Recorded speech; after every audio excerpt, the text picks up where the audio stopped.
শুধু ছাত্রছাত্রীবৃন্দ, আশা রাখি তোমরা ভালো আছো। আজকে আমরা নবম দশম শ্রেণীর 9.1 ত্রিকোণমিতি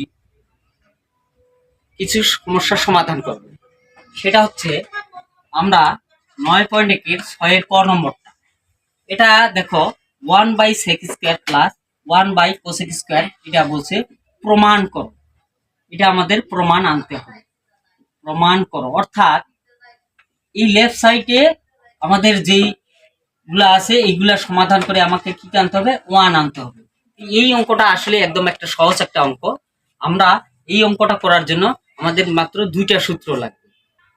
যদি ছাত্রছাত্রীবৃন্দ, আমরা এই অঙ্কটা করার জন্য আমি বলছি যে 2টা সূত্র লাগবে।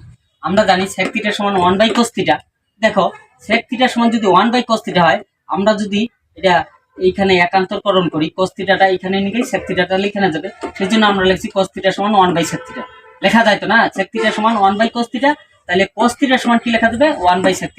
তো দ্রুপ cosec θ সমান 1/sin θ যদি হয়, তাহলে সাইনটা যদি এখানে নিয়ে তাহলে এইটা ওইখানে একান্তরকরণ হিসাবে, তাহলে cosec θ টাও এখানে যাবে। আমরা বুঝতে পারছি মানে সূত্র দুটা। শুধু ছাত্রছাত্রীবৃন্দ, আমাদের এখানে লেফট সাইড করতে হবে। লেফট সাইডে কি আছে আমরা লিখে নিই।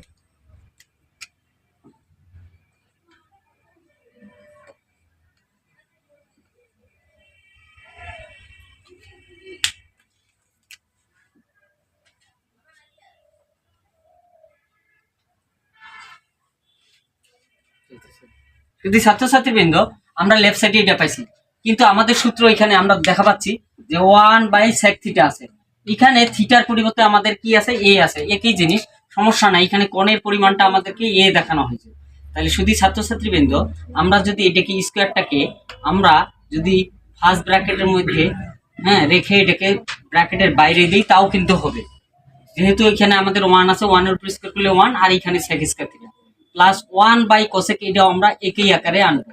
এখানে দেখো তোমরা cosec স্কোয়ার এ ছিল, আমরা এটা ব্র্যাকেট দিয়ে স্কোয়ার করলাম। শুধু ছাত্রছাত্রীবৃন্দ, এখন আমরা এখানে দেখা পাচ্ছি 1/sec। এইখানে আমরা যদি দেখা পাই, তাহলে cos θ সমান কি? 1/sec θ। তার মানে 1/sec θ এর জায়গায় আমরা কি লিখতে পারি? cos θ। তাহলে 1/sec মানে cos আমরা লিখলাম, এখানে এ আছে বিদায় এ দিলাম, আর এখানে স্কোয়ার থাকার কারণে আমরা এখানে স্কোয়ার দিলাম, প্লাস এখানে 1/cosec। আমরা আবার সূত্রের মাঝে যাই, 1/cosec মানে sin θ। তাহলে শুধু ছাত্রছাত্রীবৃন্দ, আমরা এখানে কিন্তু sin θ না লিখে, যেহেতু আমাদের এখানে এ আছে, সেই জন্য আমরা এ লিখলাম, আর স্কোয়ার থাকার কারণে স্কোয়ার লিখলাম। শুধু ছাত্রছাত্রীবৃন্দ, আমরা এই সূত্রটা এর আগেই শিখছিলাম, সেটা তারপরও আমি দেখাই দিচ্ছি। আমরা একটু সাজাই লিখি, sin square A plus cos square A. শুধু ছাত্রছাত্রীবৃন্দ, আমরা এরকম একটা সূত্র দেখছি, হচ্ছে sin square θ plus cos square θ equal 1। আমরা এটা সবাই জানি। আমরা আবার লক্ষ্য করি, sin square θ plus cos square θ এর মান কত? 1। এটা কিন্তু একটা সূত্র বা রুলস বা নিয়ম বা ফর্মুলা। আমরা এখানে দেখা পাচ্ছি, দেখো sin স্কোয়ার এ, থিটার পরিবর্তে আমাদের এ আছে, প্লাস cos স্কোয়ার এ, তার মানে একই। দেখো sin square θ plus cos square θ এর মান কি? 1। তাহলে এটাও আমরা 1 লিখতে পারি। শুধু ছাত্রছাত্রীবৃন্দ, আমাদের রাইট সাইডে 1 আনতে বলছিল, আমরা কিন্তু এনে ফেলছি। এখন দেখো প্রমাণ করতে বলছে, আমরা প্রমাণ করে ফেলছি। অতএব আমরা সুন্দর করে লিখে দিব left side equal right side. এখানে যেহেতু প্রমাণ করতে বলছে, আমরা প্রুফ লিখবো PROVD। শুধু ছাত্রছাত্রীবৃন্দ, আমি আশা করি তোমরা বুঝতে পারছো। ঠিক আছে, ভালো থাকো, সুস্থ থাকো, আল্লাহ হাফেজ।